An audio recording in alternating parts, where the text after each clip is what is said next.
আসসালামু আলাইকুম pro cricket fans. দর্শক, আপনারা সকলেই জানেন 2023 সালের ওয়ানডে বিশ্বকাপের আগ থেকে তামিম ইকবাল কিন্তু আর বাংলাদেশের ওই লাল সবুজ জার্সিটা গায়ে চাপাননি। নানা ইস্যুর কারণে তামিম ইকবাল কিন্তু এখন পর্যন্ত বাংলাদেশ জাতীয় দলের ওই জার্সিটা গায়ে চাপাননি। মূলত আগের যে বোর্ড প্রেসিডেন্ট এবং কোচের সাথে নানা রকম ঝামেলা থাকার কারণে কিন্তু তামিম ইকবাল 2023 সালের ওয়ানডে বিশ্বকাপও খেলেননি এবং তারপরে কিন্তু তিনি রাগে ক্ষোভে অবসর নিয়েছিলেন। তারপরে তিনি আরও একবার ফিরেছিলেন। তারপরে কিন্তু আসলে ওয়ানডে বিশ্বকাপে না রাখার কারণে তামিম ইকবাল কিন্তু আর জাতীয় দলে ফেরেননি।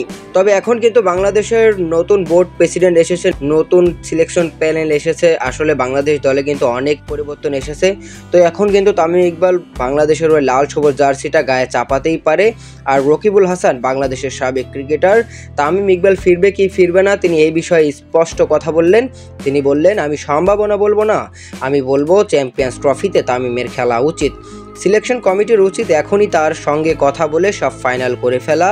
তামিমের মতো প্লেয়াররা আমাদের দেশের ওয়ার্ল্ড ক্লাস প্লেয়ার, বাংলাদেশ ক্রিকেটে তাকে এখনও প্রয়োজন। মূলত রকিবুল হাসান স্পষ্ট করে বলে দিয়েছে যে আমি তামিমের ফেরার কোনো সম্ভাবনা বলবো না, আমি বলবো তামিমের খেলা উচিত। এখনই উচিত সিলেকশন প্যানেলের যে তামিমের সাথে কথা বলে সব কিছু ফাইনাল করে ফেলা। কেননা আপনারা জানেন চ্যাম্পিয়ন্স ট্রফি অনেক গুরুত্বপূর্ণ একটা টুর্নামেন্ট বাংলাদেশের জন্য। যেহেতু বাংলাদেশের তামিমের মতো একজন অভিজ্ঞ ব্যাটসম্যান নেই, তো সেক্ষেত্রে কিন্তু তামিমকে খুব করেই চাইছে বাংলাদেশের সাবেক ক্রিকেটার। আর বাংলাদেশের সমস্ত ক্রিকেট প্রেমীরাও হয়তো তামিম ইকবালের ফেরার অপেক্ষায় রয়েছে। এখন বাংলাদেশের বোর্ড এবং তামিম ইকবালের কথোপকথনের পরেই কিন্তু স্পষ্ট হবে যে তামিম ইকবাল আরও একবার ক্রিকেটে ফিরবে কি না।